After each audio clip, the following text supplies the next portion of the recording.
TitleMatchNetwork.com. Were you there for the Vader Orndorff fight? Yes. What do you remember of that? I was in the dressing room for that. I was sitting right there, me and Ming, Right. Ming at that time, and Orndorff had just gotten the job in WCW, Colonel and Parker. he was very proud of that job. And they had, I guess Rick had the book then, and then that they had hired Orndorff as a serious agent. He was supposed to clean up some of this not coming in on time and not doing this right, or just listen to things when you're told it instead of just going out and doing your own thing and disregarding what somebody told you. You got guys just going their own way, showing up 3 hours late, all this stuff. And here's Vader. He's a fine guy. Vader's a fine guy, but he's got some problems along with being a fine guy, that he's the tough guy in his mind, and it's part of who he is. Anyway, he in WCW at that particular time comes in when he wants to come in. And if it's 2 hours late, then you just deal with that. But things had changed in Atlanta. New agents, a new deal. And so they said, put Orndorff on Vader.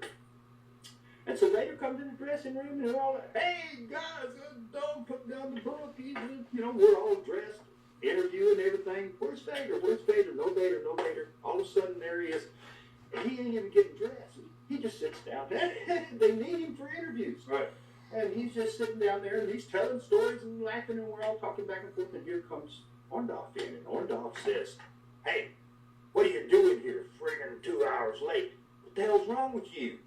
He said, and he told him, he said, you big fat SB, he said, you get your fat ass up and you put those clothes on and get your ass out there for those interviews and do it now. And he walks out.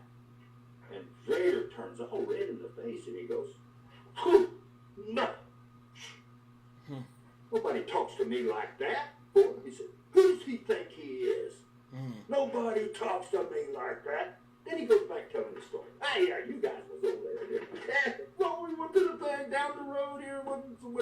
And 5 minutes later, here comes Orndorff back in again. And he says, you big fat SB no good, but boy, and he cusses him. And Vader says, don't talk to me like that. And he says, you get your fat ass up and you get your shit on now and you get out of there, you bastard, you're going to be god dog boy. And I'm sitting watching that and I'm going, whoa, that is some serious stuff, man. And I thought, some shit there. I ain't so sure you ought to be maybe talking to Vader quiet, singing, like that. And what I was thinking, but Vader gets up, Paul walks out around the edge, he's supposed to get dressed. Vader just gets up and walks right around, follows him, goes into the other room, side room. I don't follow in there. I just sit where I'm at. But I hear the boom, He heard bang, the big ruckus. So everybody gets up, naturally runs around there. When we get there, Vader's flat. And he's just kind of... And Vader, Jimmy, my cousin, Bunkhouse Buck, Vader don't have respect for Buck. He kind of likes me. So he... I know, but I remember him. Bunkhouse Buck and Colonel, his real name is Robert. Colonel Parker. I didn't know they was related. He said he turned around the corner and Vader was out. Now that's rugged. So even Colonel Parker done seen it. He said Bagwell seen it. Giovanni was there. Taskmaster was there. Dallas Page was this is mid-90s. Yeah, Page was there. So Dave, let's call him Dave Fuller. Dave Penzer said he was right there. Talks to me, he's kind of nice to me, but he's not nice to Jimmy at all, my cousin. And so a lot of guys around the dressing room, he don't pay him any attention, not nice to him. I'll get back to that. Vader's there, and he's kicking in the floor there, and he's knocked out. He's just like that.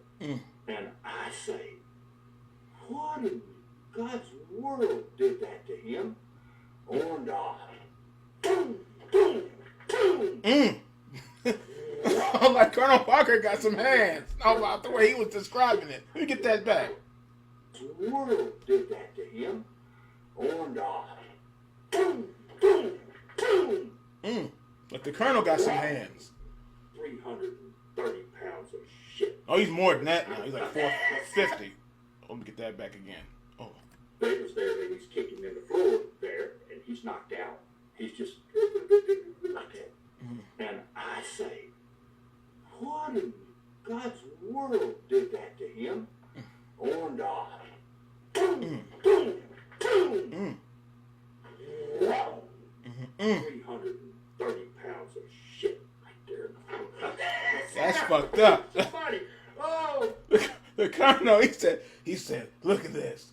330 pounds. He almost sounds like Vince almost saying that. That is crazy. Okay, one more time. That is something. What in God's world did that to him? Orndorff.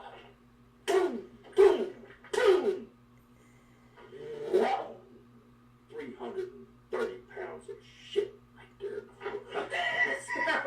Somebody. Oh, buddy. To me, and I look up at Paul Orndorff and all the guys in the dressing room. Here's this new agent, Paul Orndorff. And everybody looks at him and goes, whatever Paul says goes. First time, don't tell me twice. One of them type of deals. I was there for that deal, but the funny part about that is they got a pay-per-view, our Monday night taping that we're doing Nitro? in Minneapolis. Nitro. Or the Mall of America or something like that. And me and Jimmy were up there in the afternoon, and it's about 1 o'clock, and we go to 7-Eleven, and it's a Sunday, and the next day we got the wrestling. And we're going to buy a beer, but you can't buy beer at 1 o'clock. So we're there in front of the 7-Eleven, and we're waiting on 12 the beer. o'clock in Jersey. You know, right? And here comes Vader driving by in the car, and he slams on his brake, backs up, and sees us standing in front of the 7-Eleven, and he drives in, and he big old busted up black face all swelled up like a basketball, and he goes, Goose egg. "Hey, Buck!" I mean, he's a different man. God has come and touched his heart. "Hey, Buck, how you doing there, boy?" He said, "Hey, Colonel, God, dog, what are you boys doing waiting on some beer?"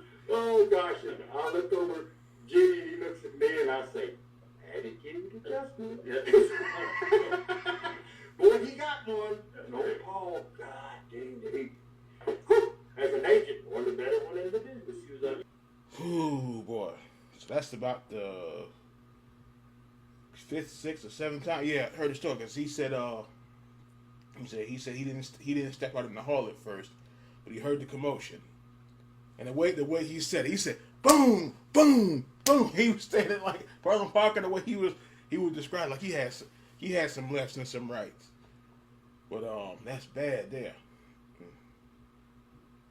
And this was 95, so that means Anderson and Flair was there too. I don't know if they saw it now. Sting was there. And what's his name?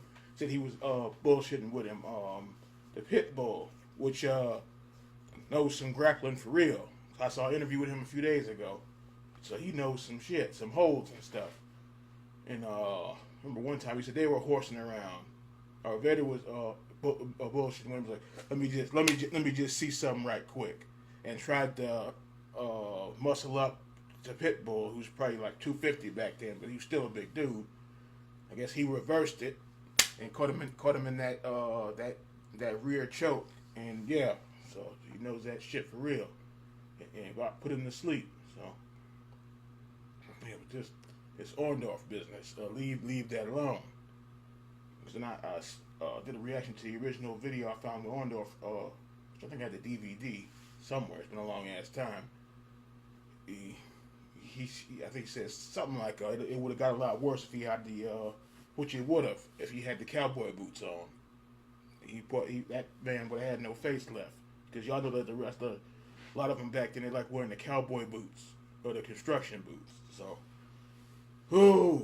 just imagine. He said he just had a piece of flip flops. That's just styrofoam and plastic. But it would have, it would have been. It was already bad enough, he said, but that would have been 1,000 times worse if he had the cowboy boots on. He had on the Timberlands. That would have really. That would have been it. Really it.